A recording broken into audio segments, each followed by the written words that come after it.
Wasak ang mga bahay dito malapit sa Pasig River. Ito yung aftermath after ng massive fire. Mahigit 2,000 pamilya ang apektado dito sa Parola Compound, Manila. Nagsimula itong massive fire noong alas 3 ng hapon nung Sabado at natapos na ito alas 12 ng Sunday na yan. Mabilis sa kumalat yung apoy. Nahirapan din yung mga bumbero sa pagruspende dahil nasa baybay ng Manila Bay ang apektadong lugar. So ito yung mga kabahayan, halos na wipe out itong malapit sa Pasig River. Agad naman rumusponde at lalo na yung LGU ng Manila, pinuntahan pa ni Yorme to para personally na inspection. So dito po yan sa Parola, one of the biggest slum in Manila.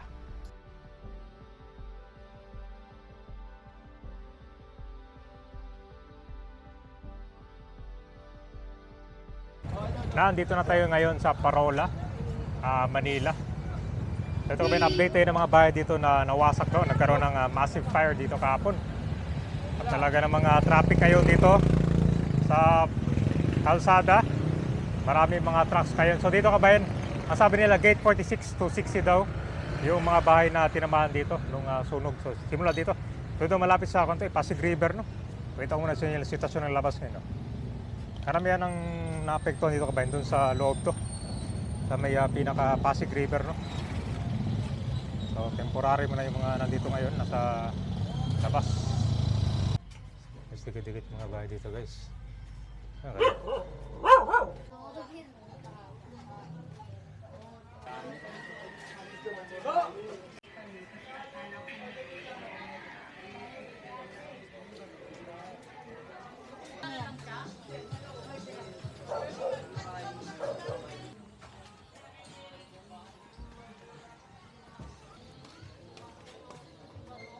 Ito yung daanan nila, guys, no? Sa dulo pa, puntang Pasig River.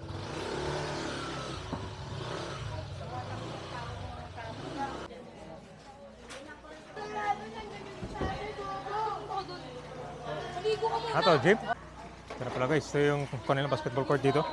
Yung mga yero dito, ito na, nire-ready nila para ako niya pwede benta.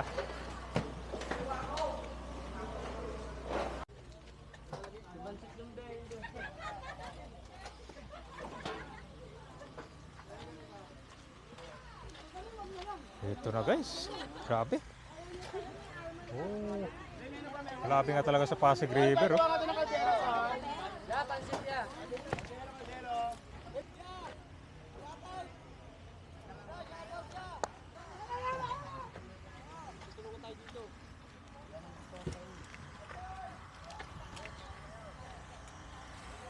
Grabe, guys, kita mo yung lawak dito, oh. Yan yung sa Baseco, oh.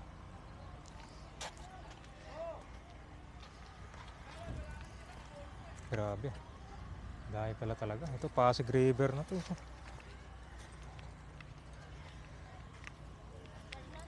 Hello. Anong oras nag-con dito na simula?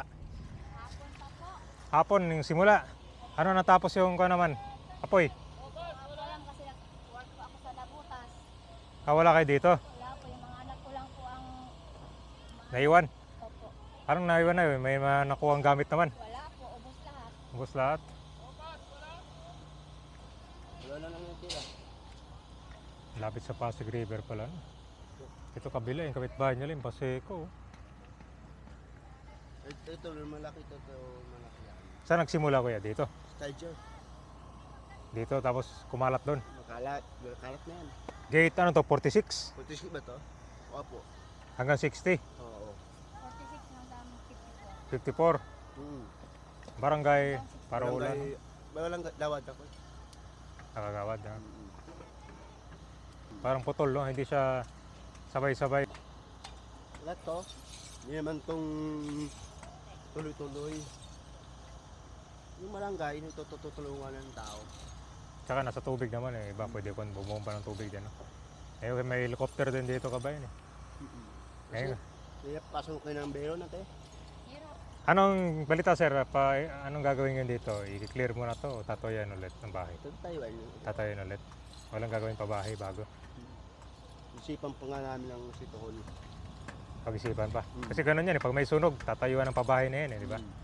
Para ito, i-clear na. Pataasan to. Pataasan, no? Babalik pa tong tao. Kasi may pabahay na dyan. Tandaan na, oh. Kasi dito may pabahay na dyan, no? Mm. Kay BBM. Hanggang saan yung bahay dito, sir? Hanggang dyan? Ayun, oh. Ito lang, may tali na yan. Italian.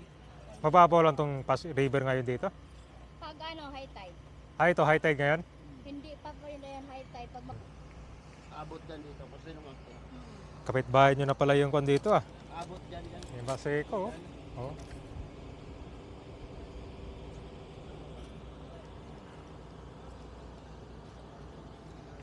Grabe guys, ang lawak pala, no? Yung mga iba yung bahay dito, gawa na sa konkreto. Yung mga umuusok pa dito. Hindi pa tapos.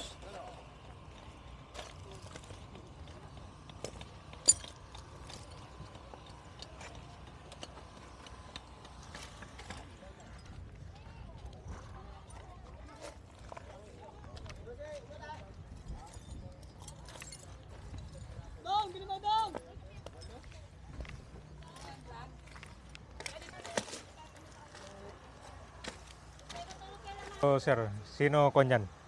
Ganyan na yan. Sino mga magkikilo niyan? Yung may-ari? Oo sila. Oh, kasi may mga iba dito yung salisit. So kung sino yung nakatira sa bahay, sa kanila ikon. Benta. Yan.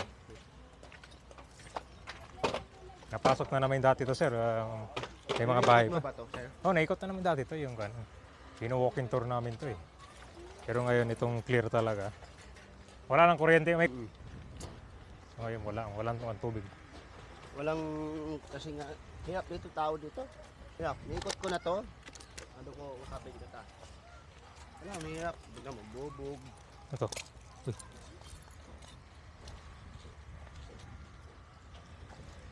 Ilan taon ka na dito, sir? Tagal lang. Isa lang ang barangay dito? Isa lang Isa chairman? lang. Isa lang? Oo, Sino? Barangay Baldo. Saka- Chairman Baldo. Sa Paseco, si Kuya naman. Yung babae. Mm-mm. SK. SK. Ito kuwan talaga to dito, lupa talaga to. Oo, lulupa yun. Lahat to. Pero hindi to dati kasi parte ng river lang to dati, di ba? Yung Taiwan na nila.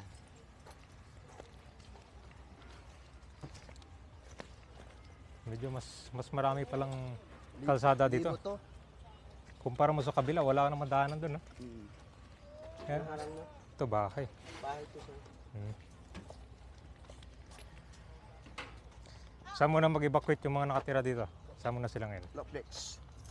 Lopez? Loplex. Yun yung Ah, okay. malaki doon. Pwede. Lahat to nandun. Sa dulo. Walang tumulong dito naman, yung mga Ang dami. mga barko walang Tulong. mayroon din barko. Yung daan.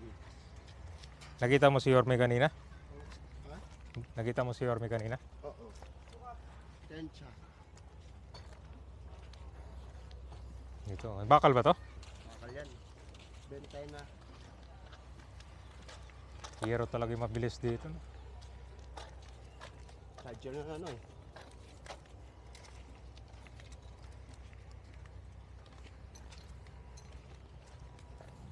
Pero nag-uusap pa kayo ng konti sir, mga barangay, anong gagawin mo na next?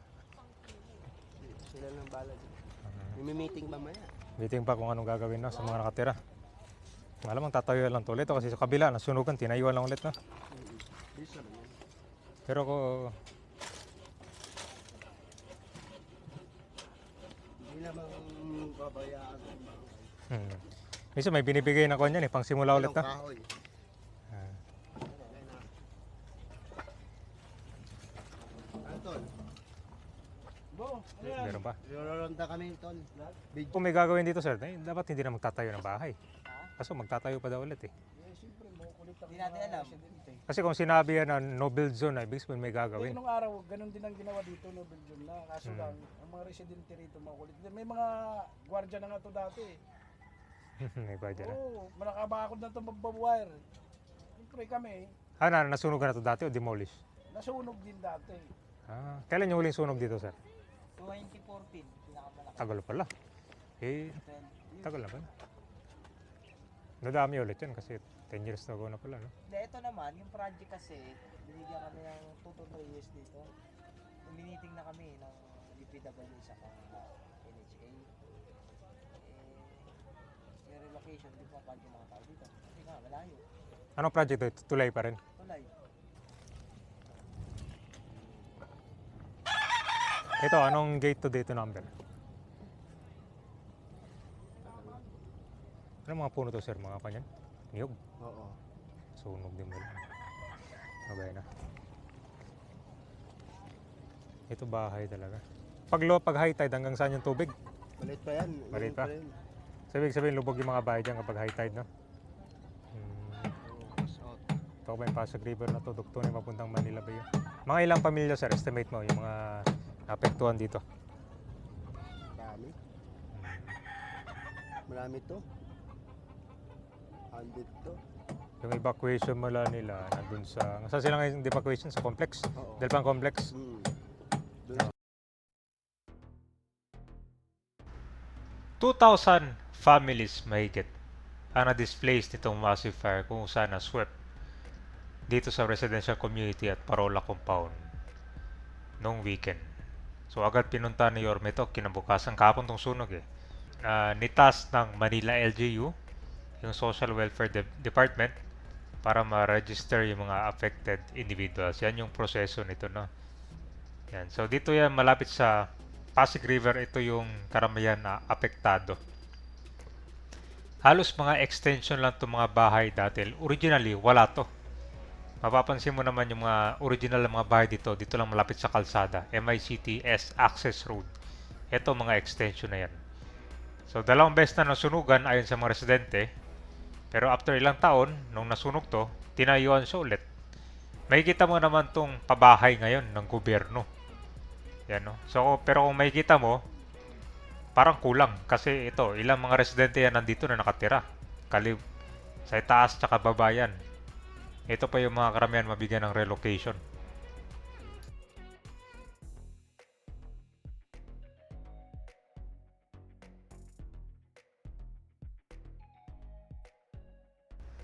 Yan po yung Port Town Housing Project sa Barangay 20, Parola, Tondo. So yan ay isang in-situ house development sa ilalim ng Expanded Pambansang Pabahay para sa Pilipino or yung 4PH program. So ito yung condominium type building na naglalayong magbigay ng abot kayang disenteng tirahan lalo sa mga informal settlers. So hopefully, yung mga bibigyan nito yung nasa danger zone talaga nitong nasa bungad ng Pasig River.